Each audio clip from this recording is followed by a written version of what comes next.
Hello and welcome to the Patcast, episode 3. Thanks for tuning in. I'm Patrick Brooks, your host and only guest. So it's been a couple weeks since I recorded my last episode of the Patcast, or the Patty Pod. I haven't decided which one I'm going to call it yet. I took a little break as I was gathering feedback from a number of family and friends. And it was interesting to me.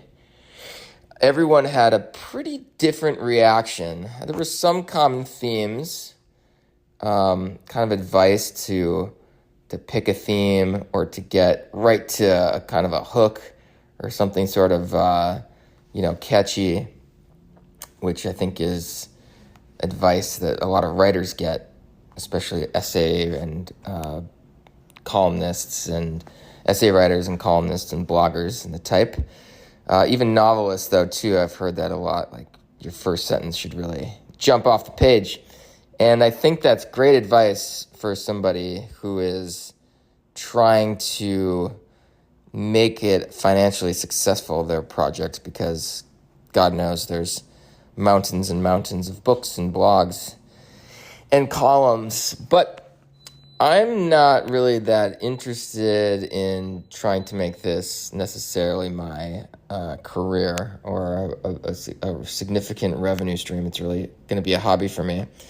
And I just kind of felt like I got to do I got to do it the way I want to do it. Of course, we have to compromise in so many other areas of our lives. So I think our hobby should be purely for ourselves.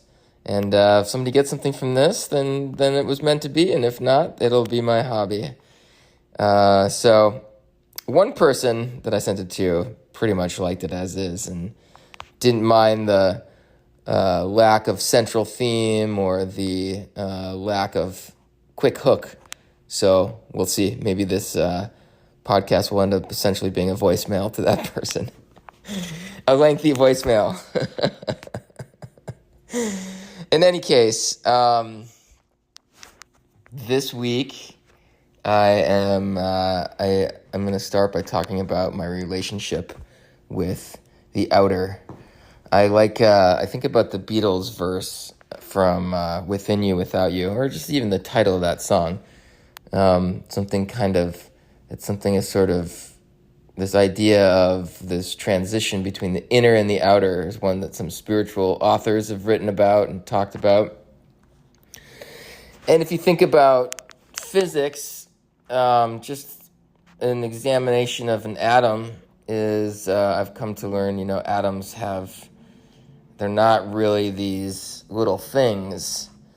They're kind of areas where energy is vibrating more intensely, and there's some, they obviously do have specific numbers of protons and neutrons and electrons and quarks and whatnot, but there's a lot of empty space and between the atoms, and empty space, I've also come to learn, is not just nothingness, but is a place that has a lot of activity happening, particles coming in and out of existence. So there's a lot of stuff going on in between the spaces, in between our particles of our atoms. And so this idea, even from a physics point of view, that a human is completely separate from the outside world is really not accurate. Martin Heidegger wrote a lot about this too, about how, your experience in the world is really much more about the relationships you have to other people and to objects. Certain types of objects are radically different from other types of objects, and your primary experience is one of concern with the outside world rather than this sort of idea of a completely dispassionate, it's against the idea that you can examine the world in this completely dispassionate way. And get really far. I think it's helpful in some regard, certainly in science and all the things that science has given us. But when you're looking at a philosophical approach or a spiritual approach, it doesn't really help to see yourself as this entity that's completely removed or completely distinct from the rest of the world, in my mind, anyway. So anyway, I've always had this kind of idea of just sort of things flowing in and out of me, and that there's a world within me. There's like an entire universe within me, and there's an entire universe outside of me, and there's this permeable boundary. So anyway, I mean, I think I'm a bit more sensitive on that end of the spectrum, and so maybe I feel that even more because I'm affected by other people's energy, and I'm affected by the mood quite a bit of a room or of a group, and I'm definitely affected by chemicals and substances, everything from food to what I'm going to talk about now, which is caffeine, and certainly alcohol and other things. So I've abstained from alcohol for about 7 years, and actually from any kind of prescription medication. I've taken the occasional over-the-counter medication here and there, and I take vitamins. But I've also kind of wondered, I mean, I needed to make that move, and I needed to recognize that I had this whole universe within me that was quite strong. And, in fact, I've come to believe that we all do have a soul or something along those lines. The words can get us misled, but something indestructible and, ultimately, I believe, divine. And so that was my focus for a long time, and it helped me as I quit drinking and got off prescription medications and became healthier. That all started with my trust in that I didn't need that stuff, and that belief in my own divinity, and learning to love myself. And the better I got at that, the much easier it was to just let all that stuff go. And then it became obviously true that I didn't need those stuff as I just lived my life without it.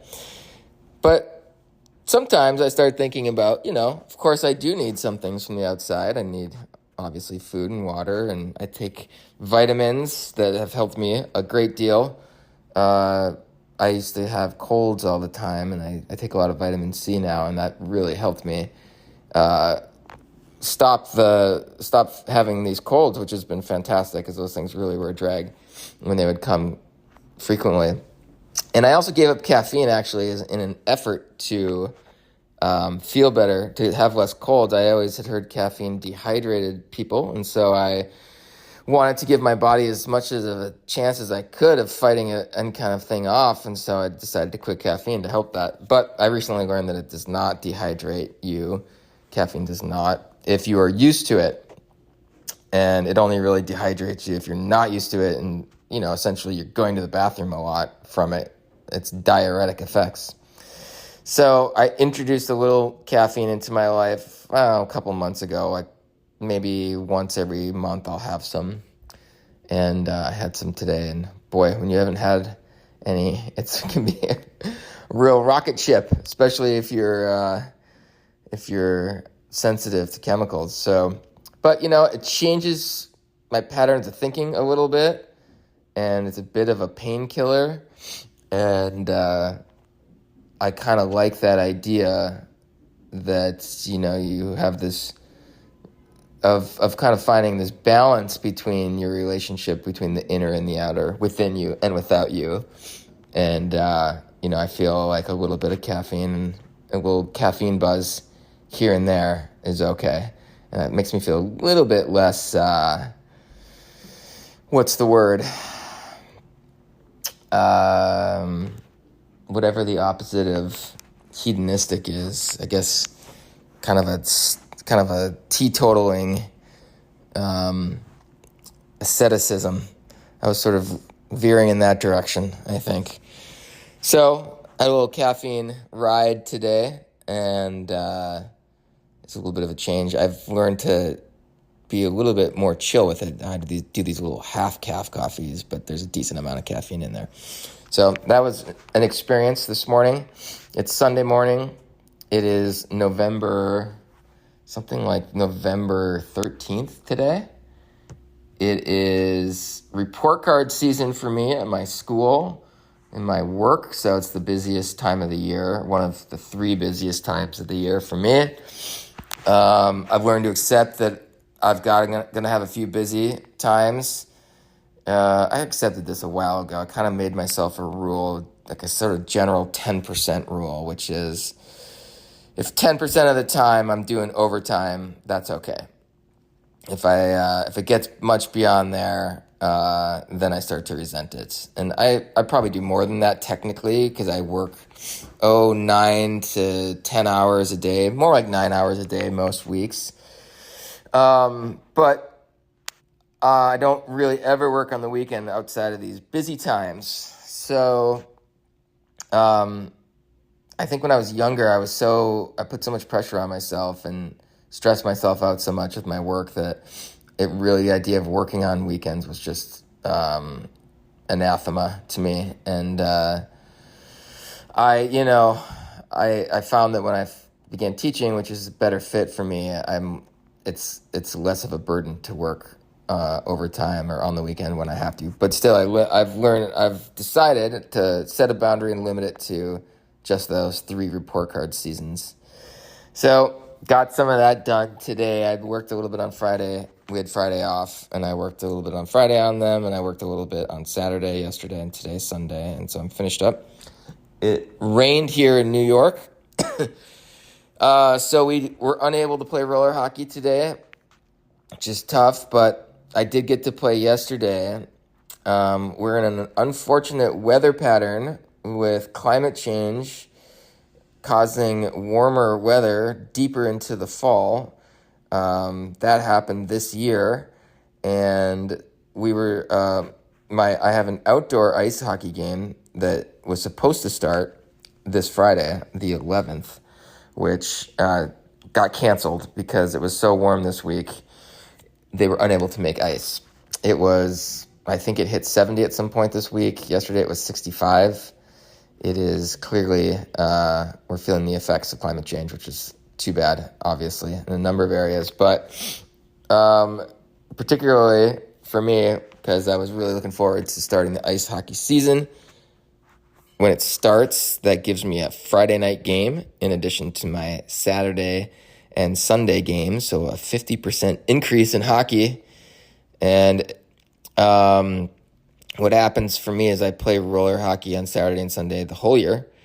And in the summer, I'm able to play a couple of evening games as well. So in addition to, I'm normally coaching ice hockey in the summer, and there's a noon game at the rink I coach at. So I play a couple of those games. So I get a lot of hockey in the summer. But then September hits, or October probably is really the month that it starts getting darker earlier, and so my weekday roller hockey games, which are outside, they end. So there's a period of time in October especially where those weekday games have ended, but my ice hockey is not started, and I get basically 2 games a week, just on Saturday and Sunday for roller hockey. But if it rains, obviously that gets canceled. So it can be a dry spell. And boy, I learned yesterday just how important this hockey is for my mental health, because I finally got to play in a game yesterday. We barely squeaked it out. There was wet leaves all over the court where we play, but we were lucky enough to have a maintenance worker at the apartment complex lend us a broom. They brought it over on their own accord. What a blessing that was. So we were able to sweep off a lot of the leaves. And we also had some workers there take away these garbage cans that we use for nets. So we thought we were going to be in trouble again. But again, fortune smiled upon us as I was able to find some of those orange plastic barrels that are down on streets that have some kind of construction or whatever going on, so we could use those for nets.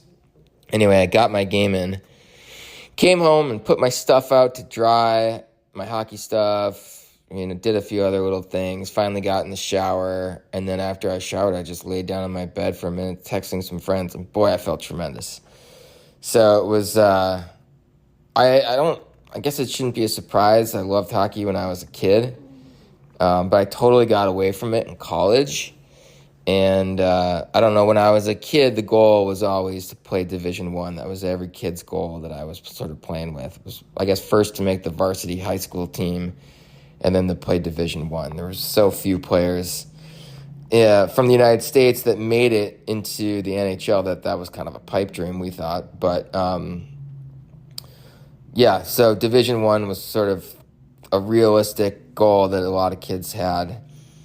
And I mean, my main goal was just catching up with my buddies, which was a tough challenge because there were a lot of good hockey players. And I got there in ninth grade. I started in fifth grade, which was pretty late. And I was able to get to the top team by ninth grade. But in a strange coincidence, I got injured just as I was making the team. My summer coaches were the coaches for the top team. They saw me play in the summer. I got injured that summer to the point where I couldn't even finish tryouts, but they had seen enough of me and they put me on the team. But ultimately, the injury that I had was not I guess the surgeons at the time, I've been told, didn't have the correct diagnosis, and so they weren't really able to treat it properly. And that was the end of my career. And I kind of thought, boy, it's all over. Like, the whole thing is over. Like, hockey's done for me.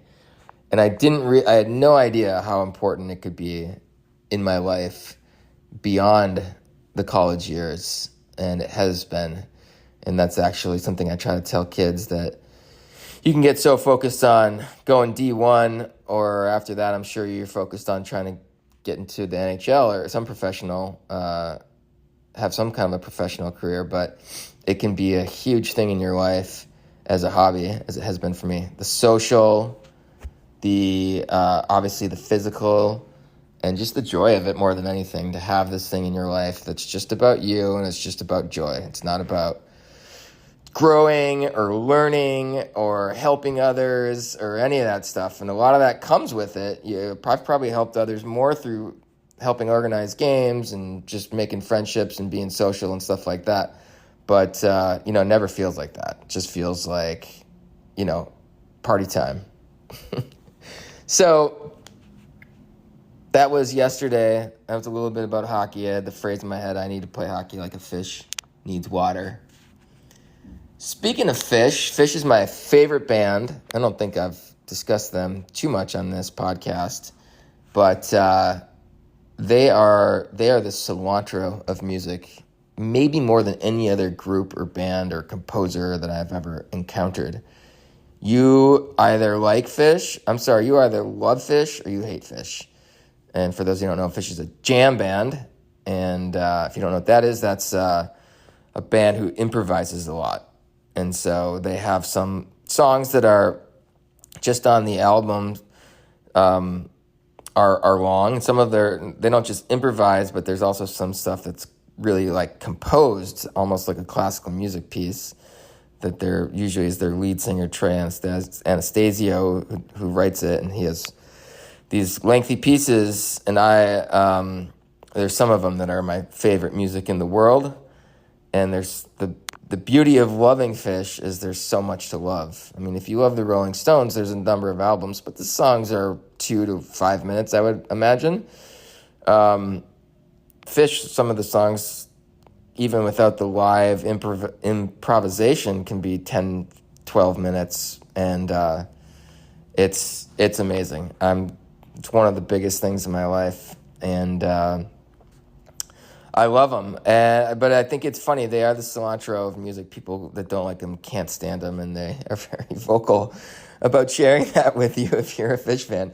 Although, to be fair, there's a lot of Fish fans that just wax poetic, as we used to say when I was a kid, kind of endlessly about it, which I'm sure is, gets old for non-fans. But I've sort of been grooving to them for a number of years, and they're kind of like hockey. I sort of need that as well in my life.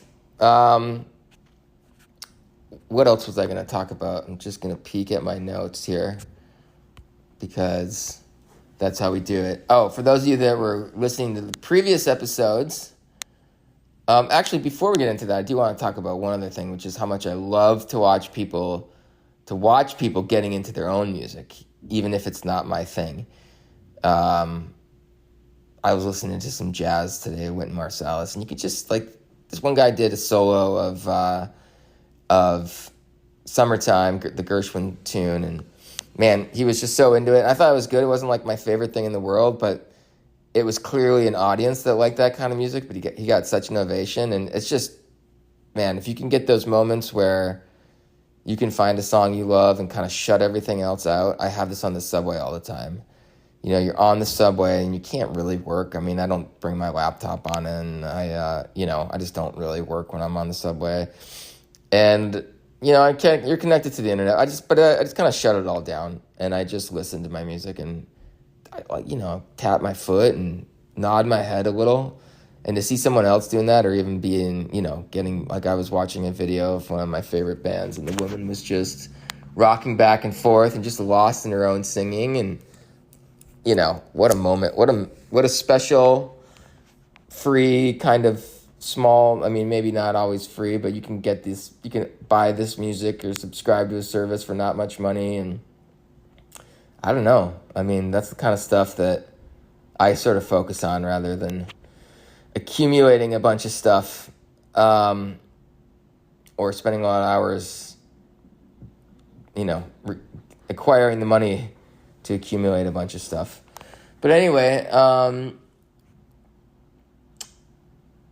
to go back to what I was saying before, podcast listeners will know that I was thinking about getting a beret and trying to take a new look at the beret, which has been just basically discarded by the hat world.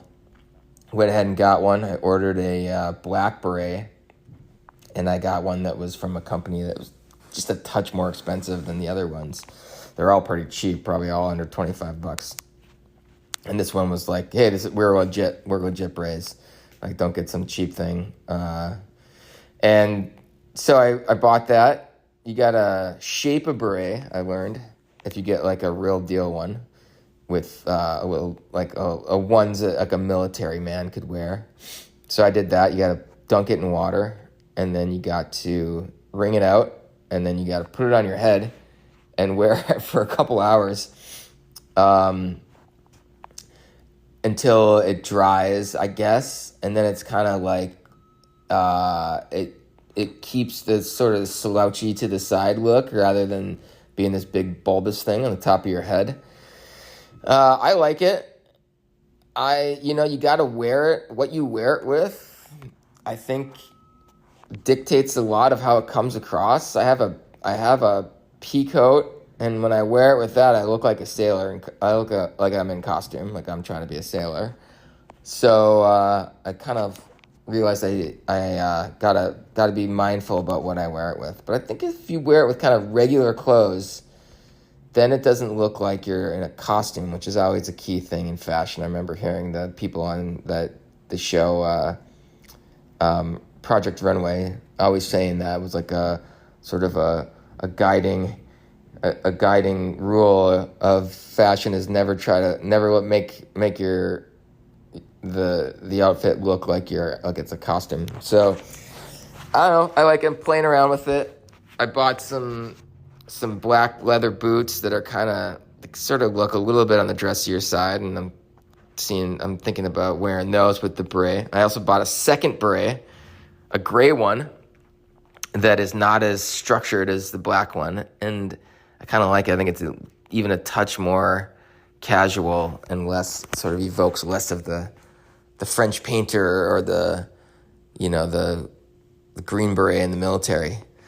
So we're playing it up. But thinking about hats, it reminded me of this. There's a film called The Wings of Desire by a German filmmaker. I'm forgetting his name off the top of my head. It's not, I think it's Wim. Oh man, it's gonna bug me. But anyway, sort of I'm gonna have to look it up real quick as we're recording here, because I should know this. He's kind of a famous director. Wim Wenders, I think I knew that. Anyway, it was screened to me in a philosophy class that I took in college that was about angels, which when I think about it, I still think it's sort of surprising that the philosophy department taught that and not the religion department. But in any case, we sort of like studied the history of angels in various cultures around the world. It was mainly Christianity and Islam, if I remember correctly. But we watched this movie, and it's about these two angels that are just kind of these dudes walking around Berlin in, I guess, the 80s. And they just sort of watch these people having very human experiences, and they just kind of, they don't say, I don't know if they say anything, but they, they do these gestures and have these facial expressions that show that they love these humans that they're watching, and they're dismayed when some of them, do something that's self-destructive or, and it's almost like children watching, or like parents watching a child and seeing them get upset by things that the parents know aren't a big deal, right? Like, I don't know, you spill your milk and a child spills his milk and is all upset, and the parent knows it's not a big deal and can kind of almost laugh even though the kid's crying, because it's, and I kind of got that sense, like the angels are watching, and there's a circus performer who loses her job and she's so upset. I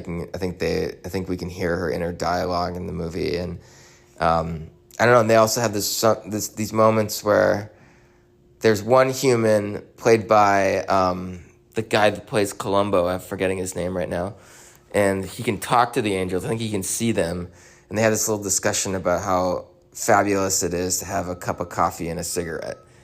And it's like these little pleasures. I guess that's a theme that's emerging from this podcast, is the importance of little pleasures. And, for me, it was listening to music, and it was one of them. And, in this movie, it's the coffee and the cigarettes. But I think about wearing hats. There's something so human about it. Like, a human gets to wear a hat and gets to try these different hats and try these different boots and, put on different coats and whatever. And I sometimes think it's, like I get more joy out of that, like trying these different things and just playing around with fashion than I do, with the activities that I'm doing while I'm wearing these things. I don't know. There's a certain stigma against people being into fashion, especially men, that it's superficial and whatever. But it's fun. I mean, let's all admit it. Like, some people don't like to shop for clothes, I know, but a lot of us, and I'm not a huge shopper, but a lot of us like to get new clothes. I mean, it can be fun, right? And that's just a human thing. Like, almost everybody gets to do that. I don't have a ton of cash to spend on a ton of clothes, but you can still have fun with it. So, small pleasures, these little things. You won't do it when you're dead. I believe we go to some kind of blissful other realm, but I think I'm gonna miss buying and wearing hats when I'm on the other side. I think I'll end with kind of a joke that I came up with. I found I have a friend of a friend who does daily gratitude posts on her social media, and this is something I think it can be very valuable. I try to count my blessings. It's sort of the same. That's the old-fashioned way of saying do a daily it's the old-fashioned way, I guess, of doing a daily gratitude thing. And it's, I guess, maybe my thinking about small pleasures is my way of doing that. But I have a friend of a friend who posts these things online on her social media, daily gratitude lists, and then there'll be something like, I don't know, a colleague smile in the morning, having the train run on time at my stop, and this kind of stuff.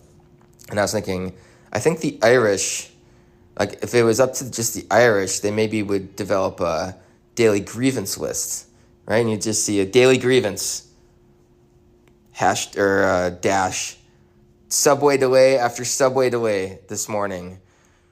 Number 2, spilling my coffee on my pants. 3, My cat waking me up before my alarm, the little bastard. I think that would be the Irish way of doing it. Well, that's it for me this week. I hope everyone is well, and we'll keep in touch, and we'll see you next time.